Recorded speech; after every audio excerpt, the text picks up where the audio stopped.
Bom dia, Emanuele. Fale Bom bom dia. dia. Todo mundo, quando grava, não gosta. Mas pelo menos você tá aqui, né? Nesse frio de Irati, dia 25/6 de 2025, -1 grau. E vamos lá. Fazer uma revisão aqui para avaliação de história para os segundos anos, tema processo de independência do Brasil.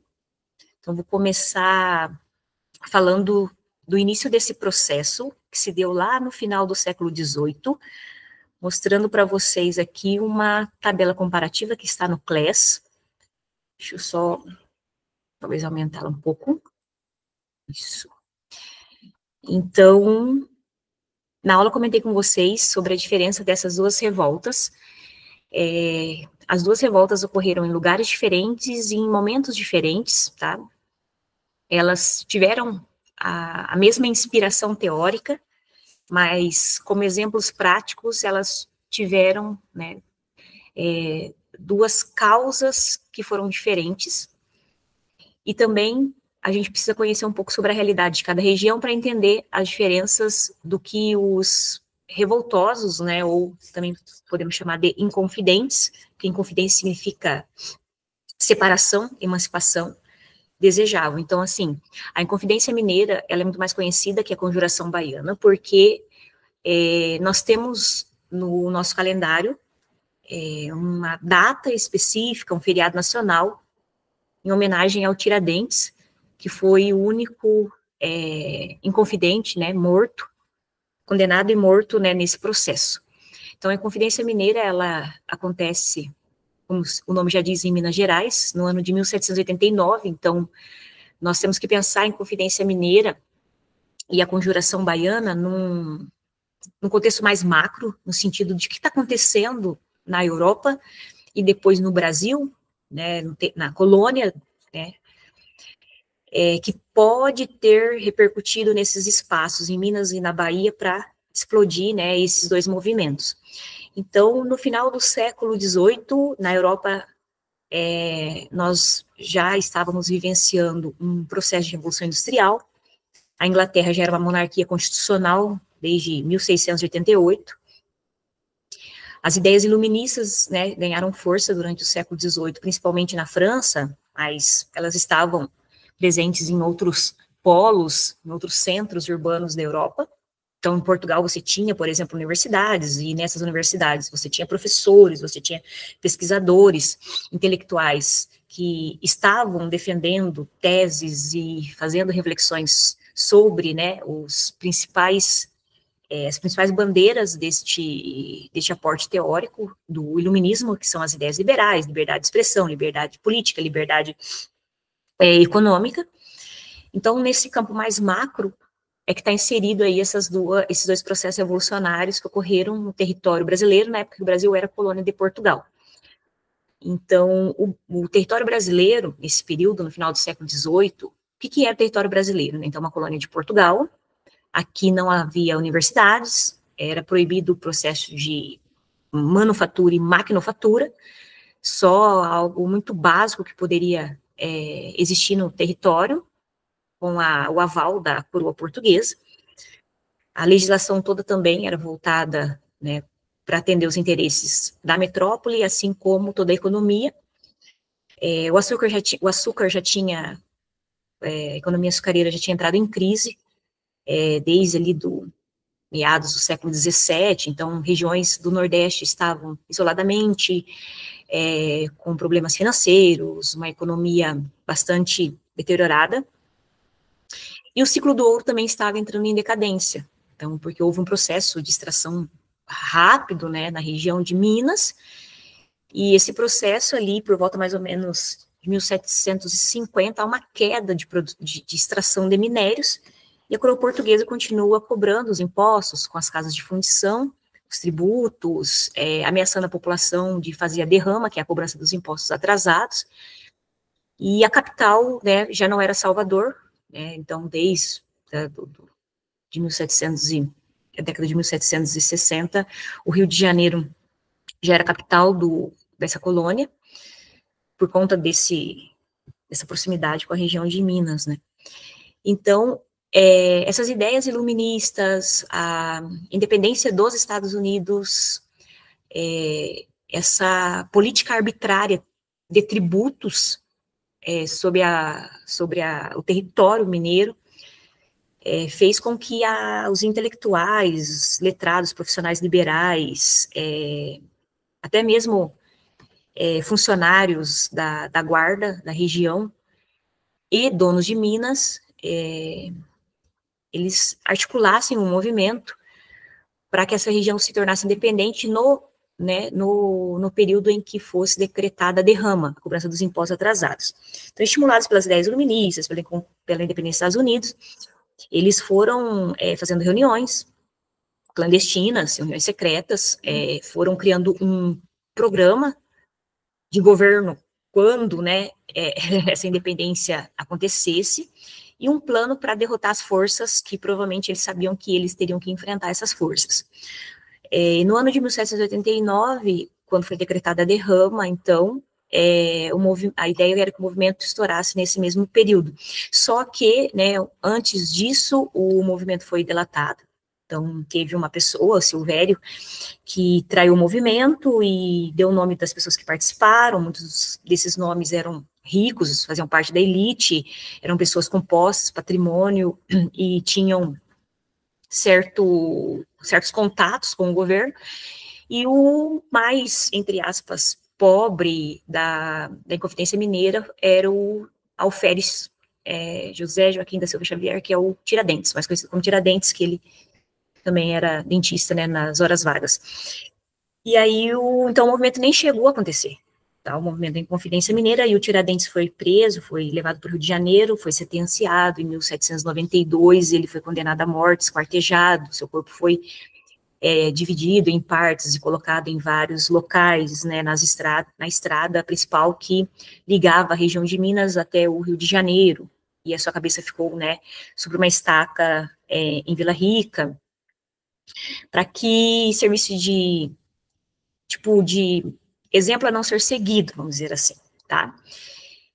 A ideia dos Inconfidentes em Minas Gerais era transformar a região numa república, então, conseguir a independência daquela região e não do território que correspondia a toda a colônia, e instalar universidades, e, enfim, desenvolver até mesmo a parte industrial, porque eles eles eram muito estimulados também pela Revolução Industrial que estava ganhando força na Inglaterra e em alguns outros países na Europa.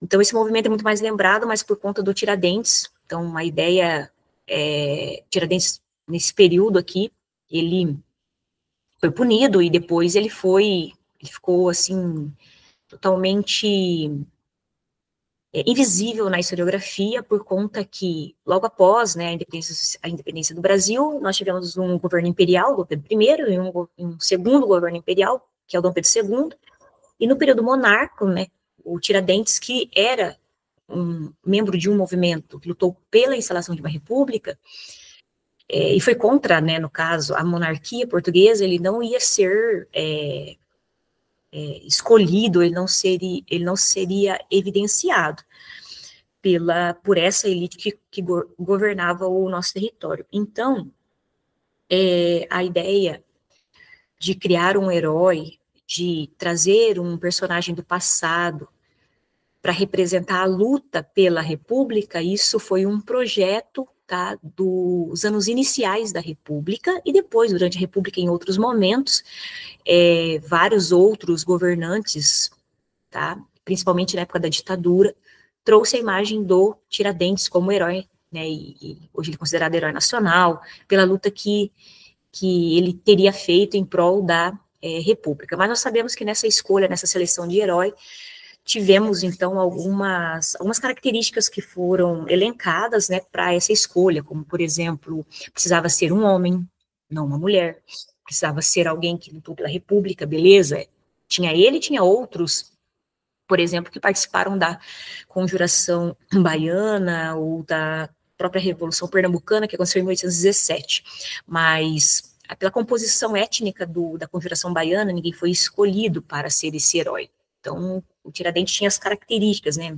Um homem do primeiro movimento, vamos dizer assim, que lutou pela instalação de uma república no Brasil, branco e não tinha essa origem, né, afro. Então, Tiradentes, ele estava dentro vamos dizer assim, das características, né, ele reunia todas as características possíveis para ser selecionado como herói do Brasil para esses, né, políticos, militares, que estavam à frente da República Brasileira no final do século XIX. Então, demorou, assim, basicamente, se a gente for pensar, um século, né, para que a imagem do Tiradentes viesse à tona e ganhasse força como herói. Aí, esse segundo movimento, que é a Conjuração Baiana, acontece quase 10 anos depois, então é só trocar os dois últimos números, ela tem uma série de nomes, então, a Conjuração Baiana, Revolta dos Alfaiates, ou Revolução dos Búzios. No caso da Bahia, especificamente, a Bahia estava muito mais isolada, com muito mais crise econômica, a população era muito mais heterogênea, e esse movimento, como ele foi liderado pelas camadas populares, alfaiates, homens pardos, libertos, forros, esse movimento ele foi muito mais plural na sua composição, tá? E ele foi muito mais profundo no sentido de que, além de lutar pela independência da região da Bahia, o movimento também era favorável ao fim da escravidão, por conta da composição étnica dos próprios líderes da revolta. Então, as ideias iluministas, né, chegavam fortemente, né, pela região, lembrando que Salvador, por mais que ela não era na época mais a capital, né, do Brasil colônia, recebia muitas pessoas pelo Porto de Salvador. Então, o Porto de Salvador sempre foi, assim, muito importante, até hoje nesse fato de receber pessoas de diferentes lugares. E nesse momento, já a Revolução Francesa é um exemplo que inspira o movimento, porque a gente está falando que esse movimento da Conjuração Baiana aconteceu em 1798, período já final da Revolução Francesa. A Revolução Francesa foi um movimento que inspirou. Então, a gente consegue entender um pouco também, né, dessas inspirações diferentes dos movimentos. Também os inconfidentes baianos queriam instalar uma república na região, promover o desenvolvimento do território, mas no sentido muito mais igualitário do que se comparado à Inconfidência Mineira, que estava muito mais preocupada em a gente quer se tornar independente para não pagar tributos, né, e o sistema social hierárquico ia continuar basicamente o mesmo, porque eles, né, o movimento em si era a favor da manutenção da escravidão, no caso da Inconfidência Mineira, embora alguns inconfidentes mineiros eram contrários, né, mas esses inconfidentes não tinham força dentro do movimento. Então, no caso das duas revoltas, elas foram, entre aspas, fracassadas nos seus objetivos, então nenhuma delas conseguiu independência ou conseguiu mudar o sistema, né, da região. No caso da Conjuração Baiana, os 4 líderes foram mortos, também esquartejados, tá? E assim, esses dois movimentos, por mais que eles não alcançaram seus objetivos imediatos, eles acabam abalando um pouco a estrutura, essa relação entre metrópole e colônia. Então, a metrópole, ela precisa olhar com mais cuidado para esse grande território na América que ela possui e dialogar um pouco mais, e ceder, talvez, cobrar menos impostos, aderir a algumas reivindicações, ou fechar o cerco mesmo e ser muito mais autoritário, mas para isso teria que mandar muito mais pessoas para organizar essa burocracia mais autoritária, o que provavelmente ia fazer com que outros movimentos surgissem, aí até mesmo nesses mesmos territórios, ou em outros. Então, embora não tenha sido alcançados os objetivos de cada um dos movimentos, eles demonstraram para a metrópole que a região estava num processo que culminaria, não se sabia quando isso ia acontecer, na independência. fosse ela centralizada, onde surgisse um único território, que foi o caso que aconteceu, ou da própria fragmentação desse espaço, como aconteceu, por exemplo, entre os nossos vizinhos aqui na América Espanhola.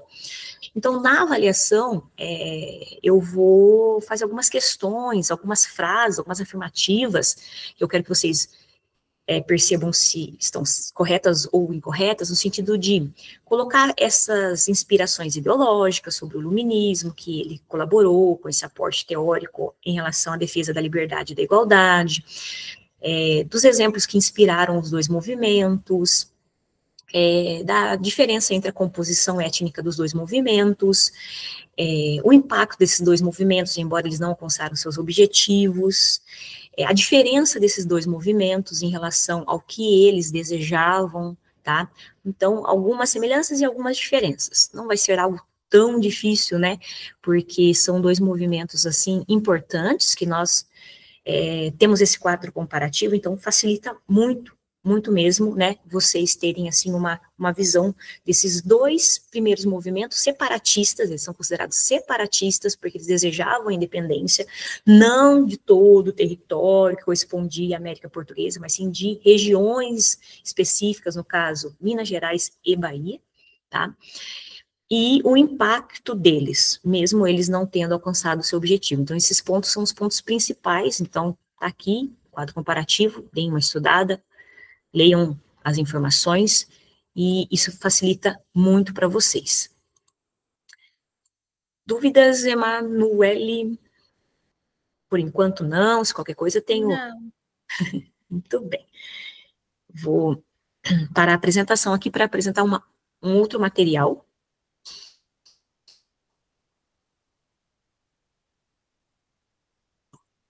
Fechar esse.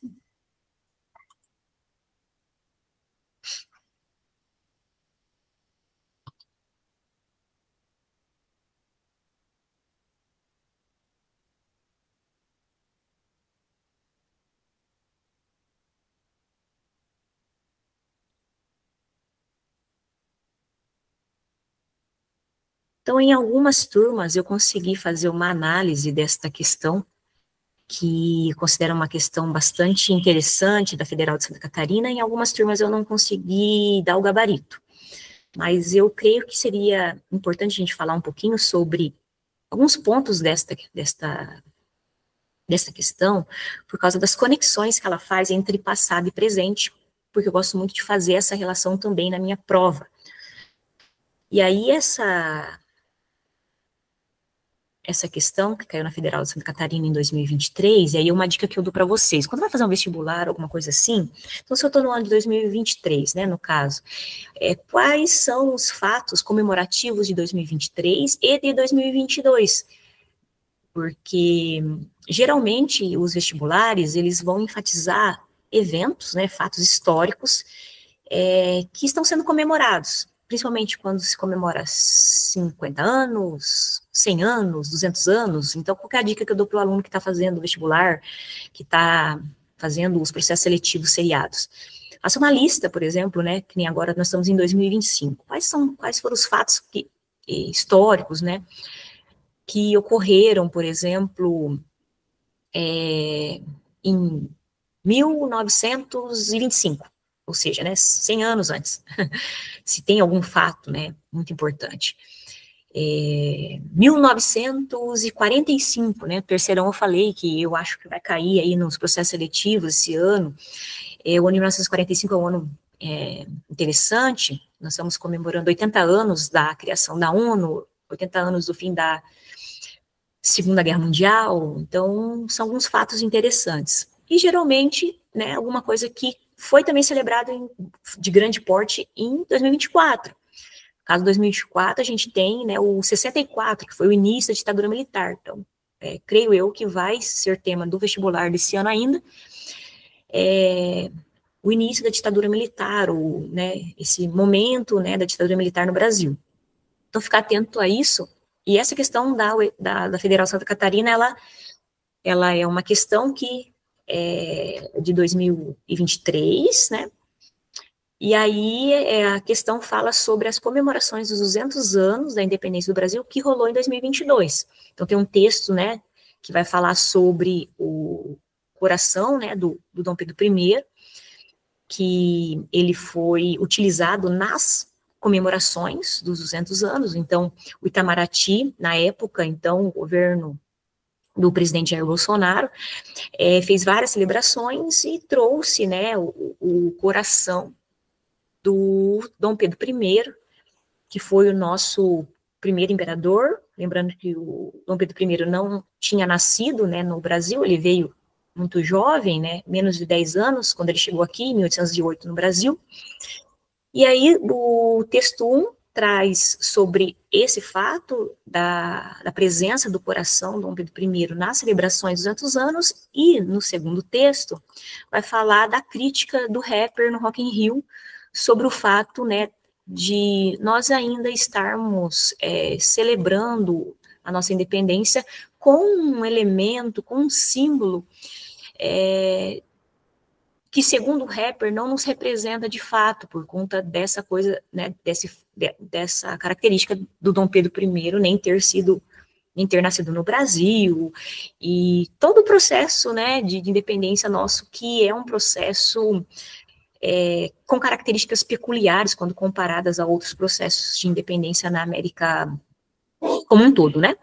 Então, as questões não são fáceis, elas exigem muito conhecimento, né? Emanuele, não sei se você achou isso também, eu achei. Eu achei que precisava de muito conhecimento. Eu acho que essa questão 4 aqui é uma questão que a gente chama de questão filtro, ou seja, aquela questão que ou está errada ou está certa, e que se o aluno não saber realmente ela, saber, né, e colocar como certa, aí o que acontece? A nota eleva lá para cima, né?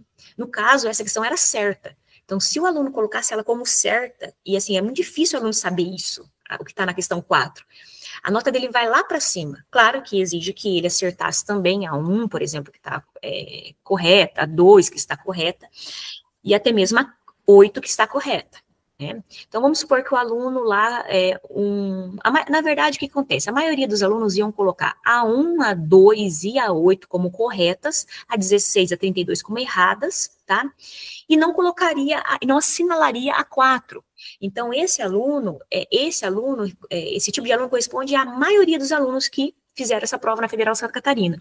E tem um percentual muito pequeno que colocou todas as 4 primeiras afirmativas como corretas, e aí esse aluno, ele puxou a nota dele lá para cima, né? Então, e aí a gente vai pensar assim, como é que eu vou saber se, na época da ditadura, as comemorações dos 150 anos da nossa independência, nessas comemorações, né, o governo da época, que era um governo militar, trouxe o corpo de Dom Pedro I. É muito difícil realmente saber essa questão, a não ser que o aluno já está estudando para o vestibular, já sabe que, olha, provavelmente a universidade vai cobrar alguma coisa sobre comemoração da independência. Como que foi isso? Quando daí o aluno vai lá, viveu o ano 2022, óbvio que ele fez a prova em 2023, estudou como que foi esse processo, ele acompanhou em 2022 as notícias, em algum noticiário falou que o coração né, e o próprio texto lá em cima fala do coração, acompanhou o Rock in Rio, por exemplo, o cara gosta de rock, e aí o cara foi curioso e falou assim, mas como que foi essa comemoração, como é que foi as outras comemorações? Pesquisar, né, 150 anos, 100 anos, né, por exemplo, assim, olha que interessante, quando na nossa comemoração de 100 anos da independência, houve a Semana da Arte Moderna, 1922, então o cara tem que saber, né, mas aí, saber 150 anos? Sim, então, por quê? Porque geralmente eles sempre vão pegar de 50 em 50, então essa é uma questão difícil, sim. Professor, como eu não sou curioso, não pesquisei, mas como que eu poderia acertar? Aí fica aquela coisa, eu arriscaria colocar essa questão como certa, muito pesado falar que trouxe o corpo de Dom Pedro I, então tem um gatilho no próprio texto que ajuda vocês a colocar essa questão como certa. O fato da ditadura militar ter trazido o corpo tem muito a ver com a informação que está no segundo texto, ou seja, o coração foi trazido por Jair Bolsonaro, que foi um presidente, né, do nosso país aí, que estava ligado às Forças Armadas, né, que representava a ala militar. Então, esse gatilho poderia permitir que você, assim, arriscasse, a palavra é arriscar mesmo, colocar essa questão 4 como certa, tá? A 1 e a 2 a gente viu que está muito tranquilo, de certa forma, né? Porque eu tinha mostrado duas imagens que revelam para vocês dois quadros, que a construção da ideia de Dom Pedro I como o herói, como aquele que foi o ícone da independência, essa imagem foi construída no governo do Segundo Reinado, naquela pintura de 1844 e depois naquela pintura de 1888, todas essas datas estão no Segundo Reinado, que foi governado por Dom Pedro II, filho do Dom Pedro I, lembrando que Dom Pedro II já é brasileiro. A segunda questão, ela é puramente interpretativa, era só ler o segundo texto e ver a crítica que o rapper faz, beleza. A 4, a questão filtro, que eu dei já uma dica sobre possíveis gatilhos que estão nos próprios textos. E a 8, mesmo vocês não tendo ainda aula sobre como que a Campo foi depois de 1822, eu falei na sala que nem todos os lugares, né, aceitaram de imediato a independência, alguns grupos resistiram, principalmente na Bahia. Então, foi aula dada. E a 16, aula dada, porque a palavra que deixa 16 errada é dizer, por exemplo, que o Simão Bolívar, ele se tornou um representante de um governo monárquico, sendo que também, né, nessas aulas anteriores, eu comentei com vocês que o Brasil foi o único país da América do Sul a adotar a monarquia. Existe um país que adotou a monarquia, mas durou um ano só, que foi o México, né? Mas o México nem está na América do Sul, mas pensando em termos de América, né? Os territórios que adotaram regimes monárquicos foi o Brasil, o Haiti e o México, mas o México por um período muito curto de um ano. E o 32 forçou muito a barra no sentido de dizer que o grito da independência ou morte, já que eu tinha discutido que nem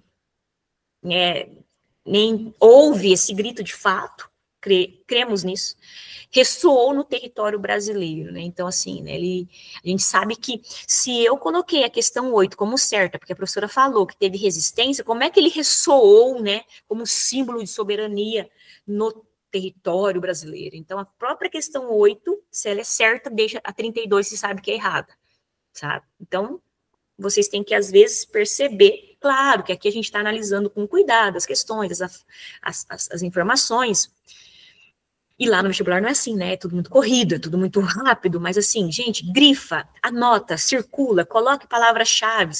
Eu gosto de ver uma prova do aluno, quando ele traz para mim, que está toda marcada, toda destacada, né? Mostra que o aluno fez conexões, mostra que o aluno, enfim, né, conseguiu pegar os principais pontos, né, da frase. Isso é muito, muito bom. Então, essa questão aqui da Federal de Santa Catarina é de um nível altíssimo, tá? Então, quem acertou, ou quem, né, vamos dizer assim, só não colocaria, né, a questão 4 como certa, está muito bem, porque se preparar para uma prova dessa, né, Emanuele, com certeza a pessoa vai conseguir bem em outras também, né? Outras mais regionais, eu falo.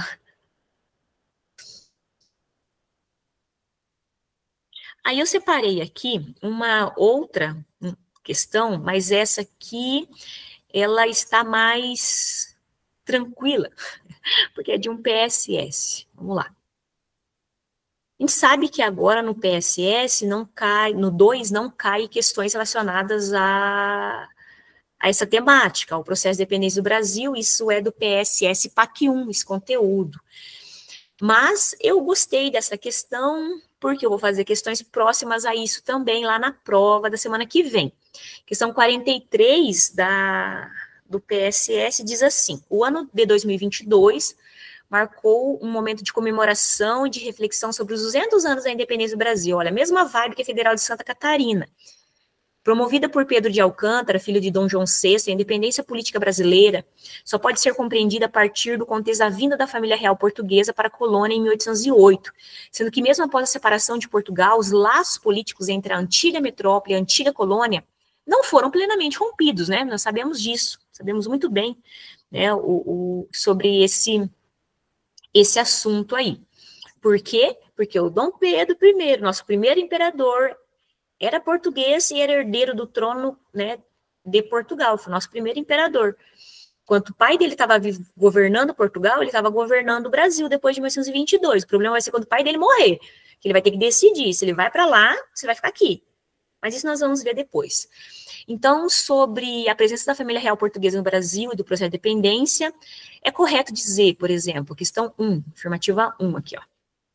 A ocupação da Península Ibérica pelas tropas napoleônicas fez com que a família real portuguesa viesse para o Brasil na tentativa de preservar o poder e de não ter que se render diante dos franceses, né? Então, aqui está falando isso. A ocupação da Península Ibérica, Portugal e Espanha, né, e são localizados na Península Ibérica, pelas tropas napoleônicas, né, fez com que a família portuguesa viesse para o Brasil, né, para preservar o seu poder.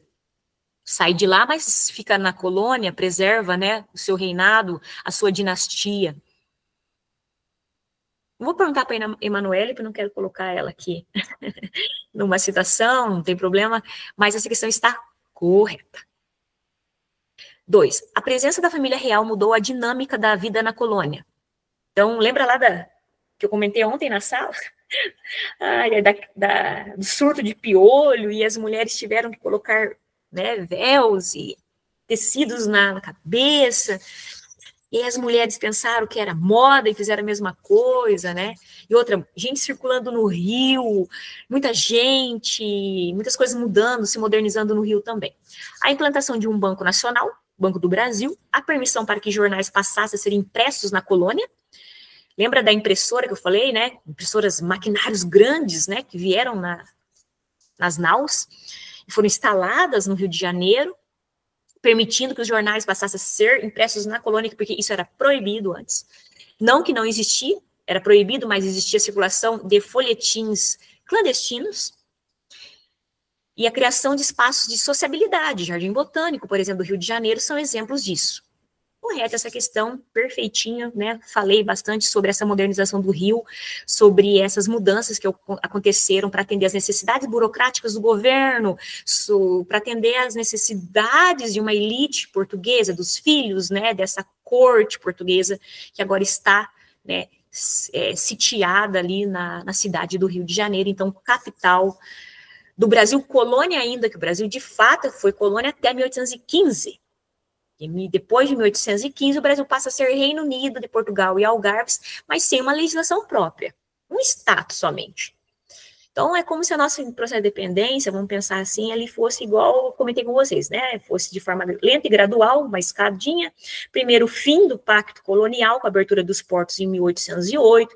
Subimos um degrauzinho, estamos em 1815, o Brasil não é mais colônia no papel, né? Tem o status de Reino Unido.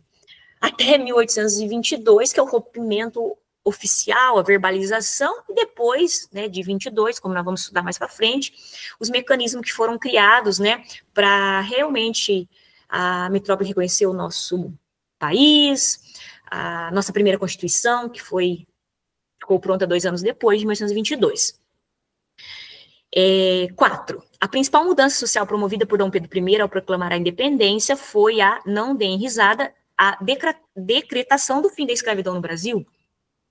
Então, essa aqui está muito errada, né?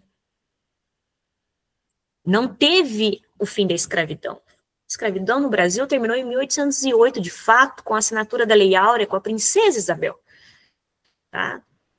Não logo após a proclamação da independência. Assim como, por exemplo, nós não tivemos uma política econômica voltada para industrializar o nosso território. Continuamos um país agrário, voltado para exportação, usando mão de obra escrava, produzindo em grandes propriedades rurais, latifúndios, dentro da estrutura de monocultura.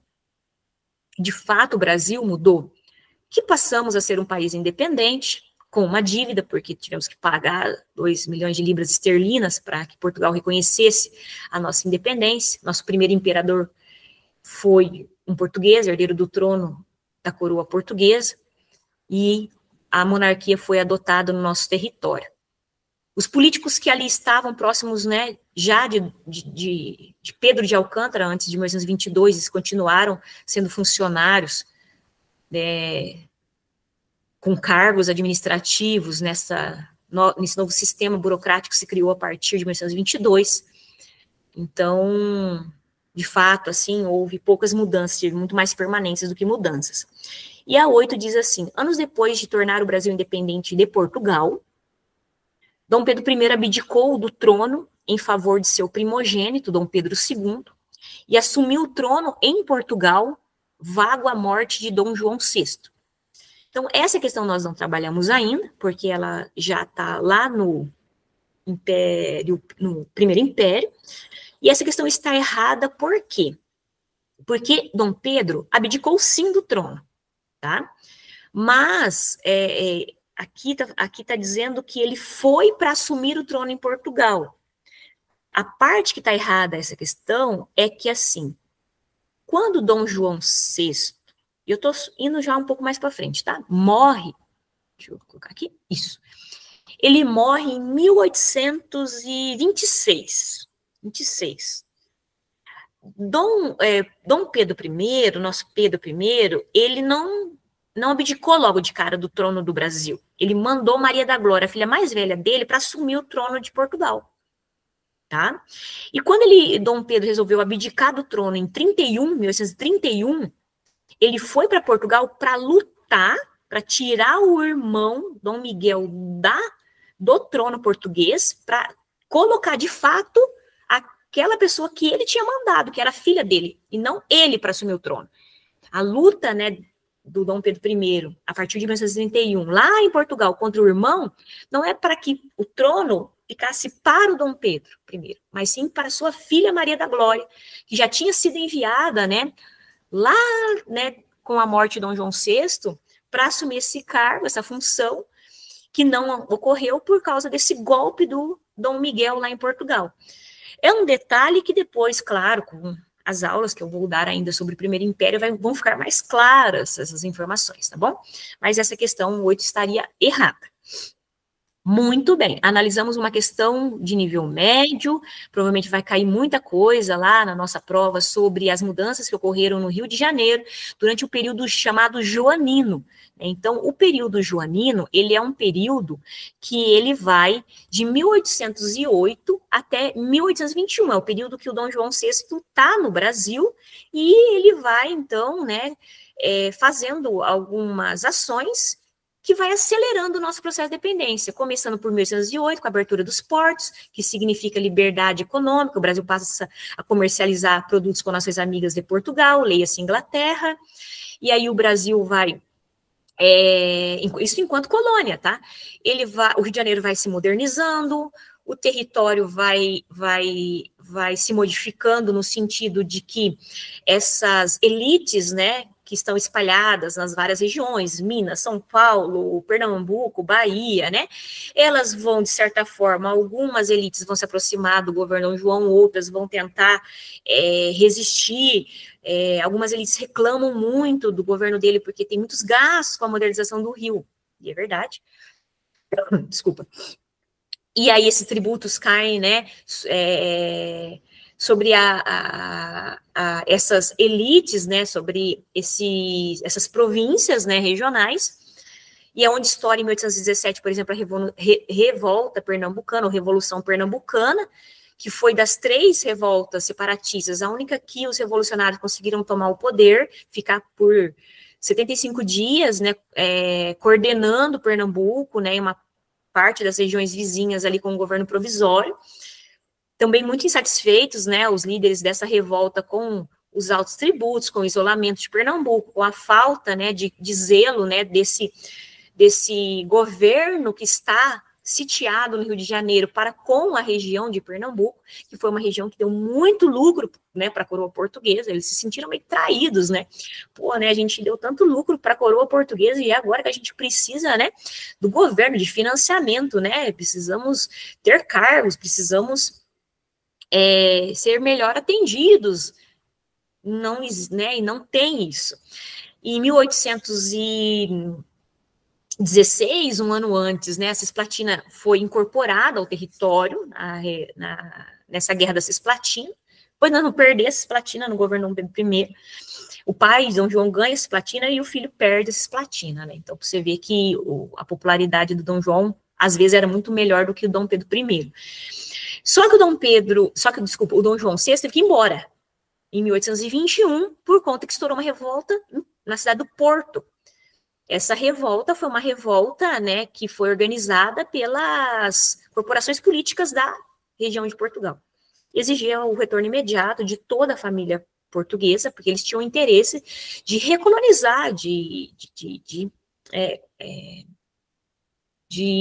realmente tentar rever essas liberdades que a colônia brasileira ganhou ao longo do período joanino. Reverter isso. Em 1821, Dom João VI volta. Então, vou mostrar umas outras questões, uma específica que é essa, que vai falar sobre a Revolução do Porto, que exigiu a volta imediata, e acho que a consequência mais direta foi realmente o retorno de Dom João VI em 1821 para Portugal, porém, o filho dele, Dom Pedro I, que vai ser o nosso Dom Pedro I, ficou como príncipe regente aqui no nosso território. Deixa eu só fechar aqui um material e abrir esse outro.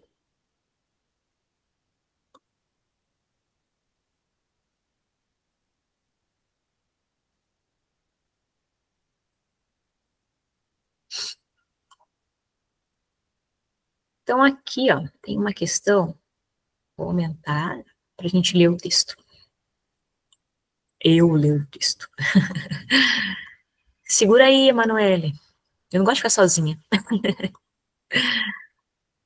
Vamos lá. Esse é um trecho, né, de um livro de uma historiadora, que diz assim: Decreto das Cortes Portuguesas. A 24 de abril de 1821, as Cortes de Lisboa declararam os governos provinciais independentes do Rio de Janeiro, subordinando-os diretamente às Cortes. Então, o que acontece? Acontece que lá em Portugal havia o interesse de rever essas liberdades que nós ganhamos no período joanino. E uma das coisas que eles decretaram em abril de 1821 foi que as províncias aqui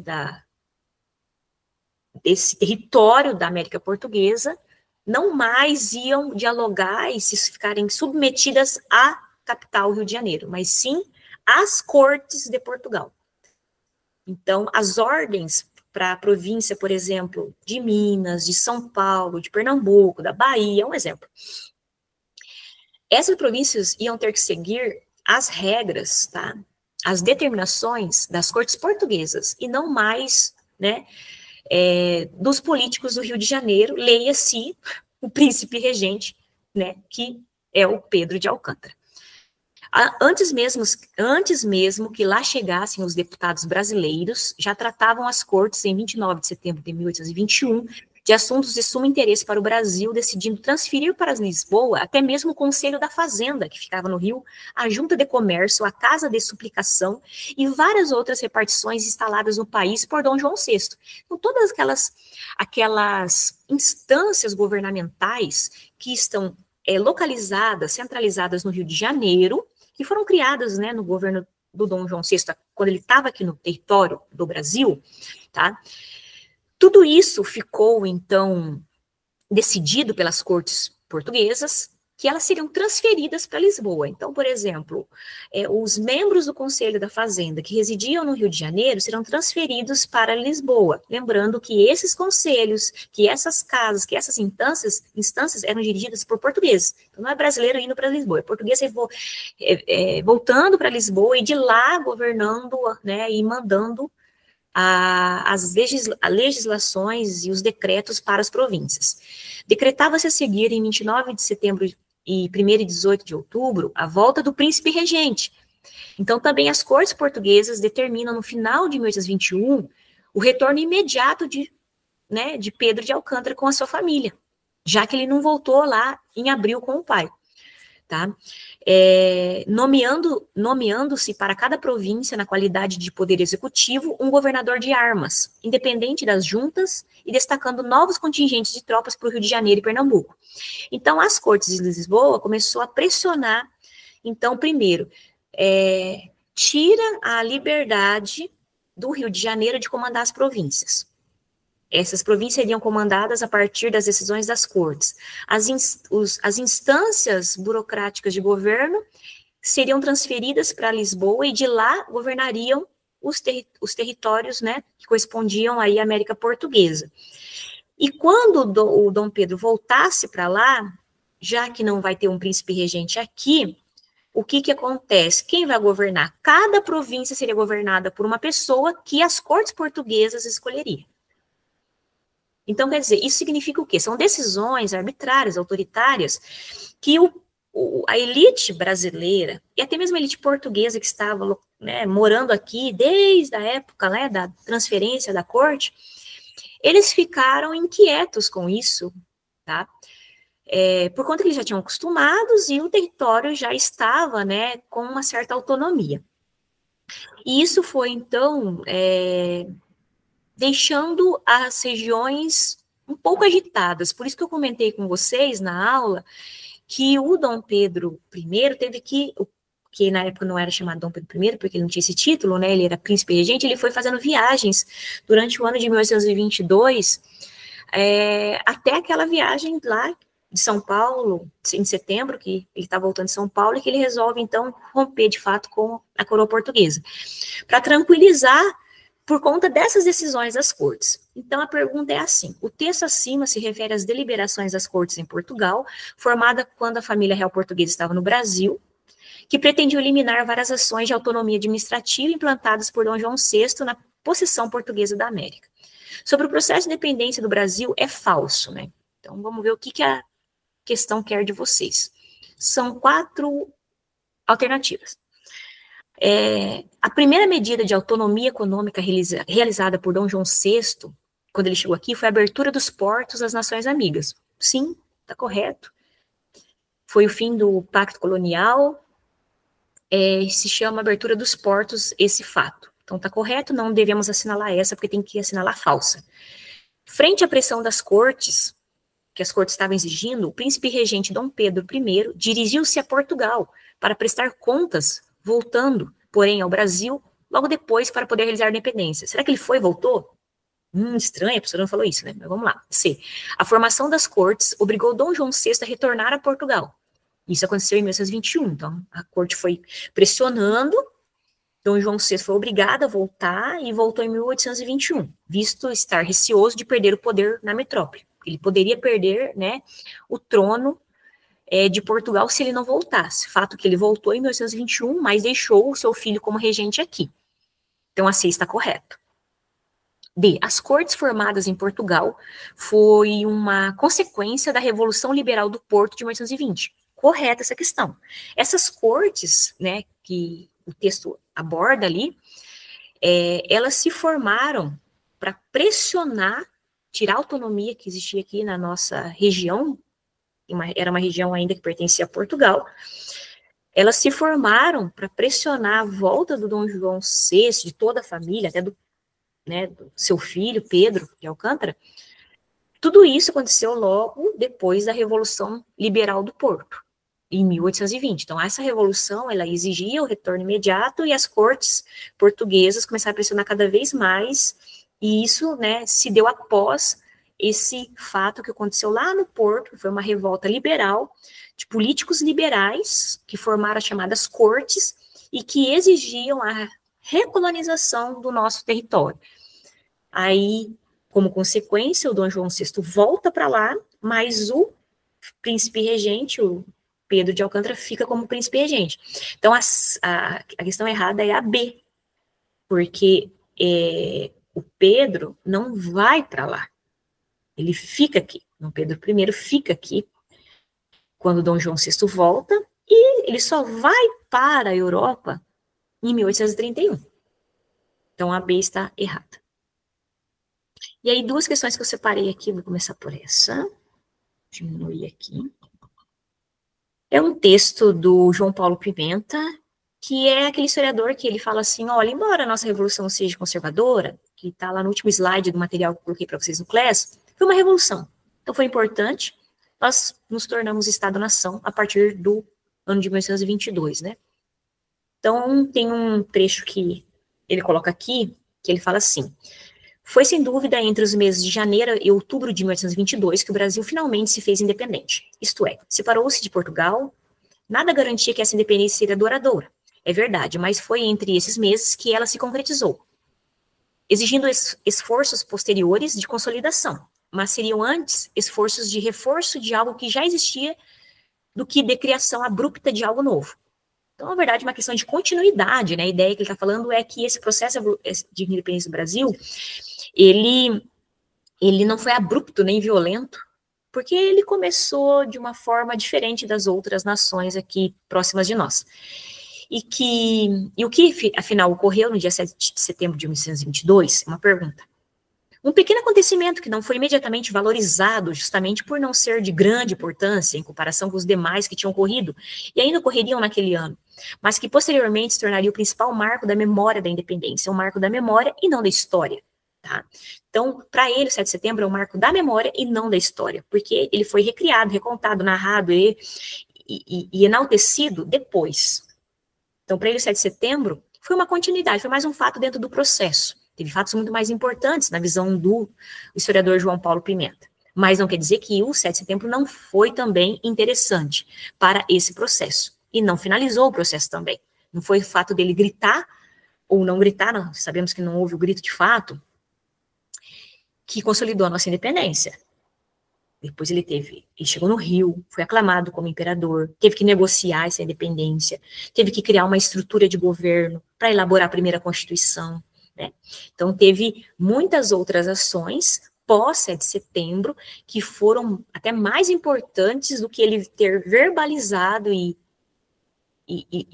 ter vindo decidido romper, né, com a coroa portuguesa dessa viagem que ele está se deslocando de São Paulo para o Rio.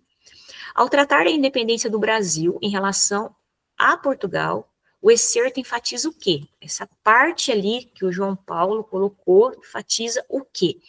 O caráter processual da emancipação, que resultou de diversas articulações e ações políticas. Ou o texto fala da negociação entre colônia e metrópole, que assegurou o caráter pacífico da emancipação. Ou o texto fala sobre o esforço do príncipe regente, que visava promover a consolidação da emancipação política brasileira. Ou o texto fala do imediatismo do gesto ruptural, que provocou surpresa na população de toda a colônia. Ou o texto fala da percepção imediata da importância dos eventos ocorridos às margens do Riacho do Ipiranga, que mudaram politicamente o país. Bom, eu acho que só pela palavra que eu coloquei no quadro, na aula dessa semana, vocês conseguiriam responder essa questão, que é a resposta letra A. Então, o que o João Paulo falou ali no texto é o que eu tenho batido ali na sala e que a historiografia tem mostrado. Nossa independência foi um processo. Um processo que começa lá no final do século XVIII, com as revoltas separatistas, que ganha força com a vinda da corte portuguesa para cá em 1808, que acelerou com as mudanças, as ações que o próprio Dom João VI vai promovendo, depois com a volta dele, o fato do Dom Pedro I ficar no Brasil como príncipe regente. Então, não tem outra afirmativa que representa o que o historiador disse ali no texto, que seria a letra A, que é o caráter processual da emancipação, que resultou de diversas articulações, né? Professor, não poderia ser sobre a B, negociação entre colônia e metrópole, né, que assegurou o caráter pacífico? Então, assim, aqui tem duas coisas erradas, né? Primeiro que o texto não fala de negociação. Não fala em nenhum momento ali que nós tivemos que negociar o nosso reconhecimento da dívida e tudo mais. E o caráter pacífico, nós não tivemos um caráter pacífico da nossa emancipação. Ô, professora, como que não teve? Não teve guerras? Vocês vão ver nas próximas aulas que teve conflitos na região da Bahia, por exemplo, que as pessoas pegaram em armas, né, para realmente materializar essa independência na região, porque alguns grupos eram contrários. Nesse processo, nós tivemos 3 revoltas separatistas, que então mostra que não teve o caráter pacífico, então teve lutas anteriores ao 7 de setembro. O que está errado na C? O esforço do príncipe regente que visava promover a consolidação da emancipação política brasileira. Em um momento a gente está ali no texto falando que ele se esforçou, que ele quis, que ele foi um ato específico dele, né? Ao contrário, está mostrando que foi um processo muito mais de diálogo, de fases.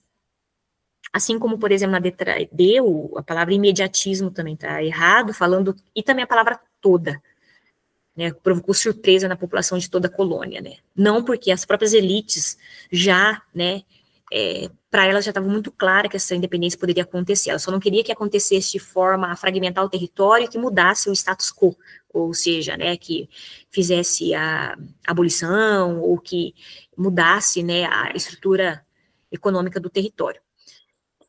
E a E, que está errado nela, é também questão do imediatismo, da palavra a percepção imediata, né?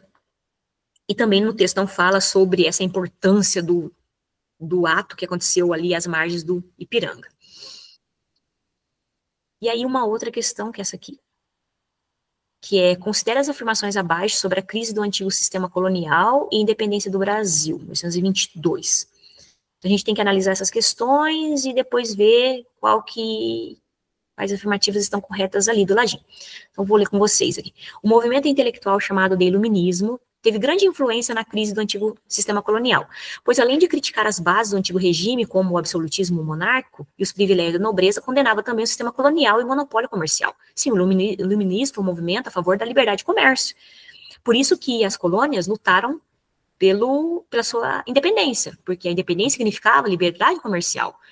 Então, as ideias iluministas, elas realmente, né, tiveram grande influência nos processos de independência, sendo que a 1 está correto, por exemplo, a gente já vai lá e vamos excluir coisas. Tipo, não é a letra E, não é a letra C, tem que ser ou a letra A, B ou D. Vamos então para 2.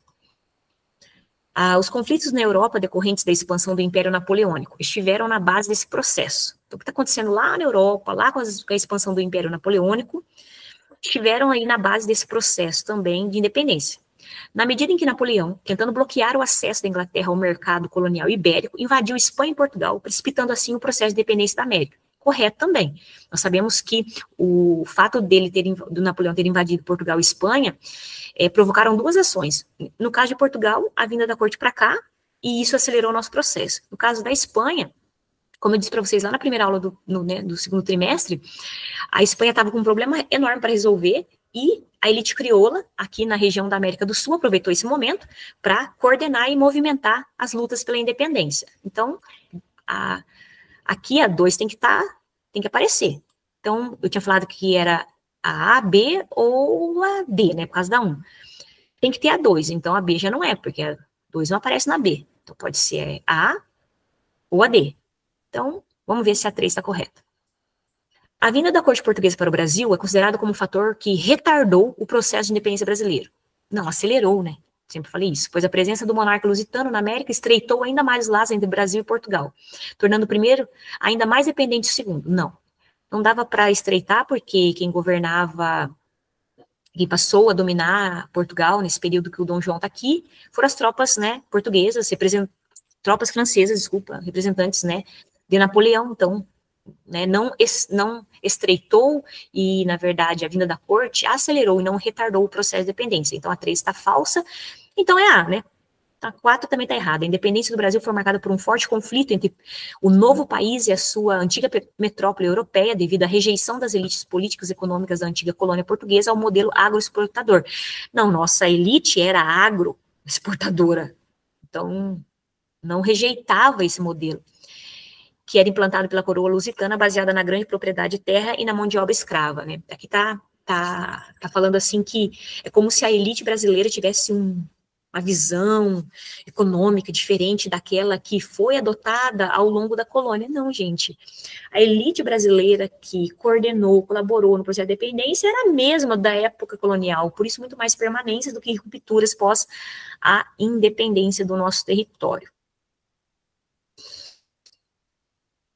Muito bem, tá? Eu creio que a análise dessas questões e a exposição de informações ali com o quadro comparativo das revoltas separatistas da Inconfidência Mineira e Conjuração Baiana, acho que elas dão conta, assim, para que vocês possam ir bem na avaliação.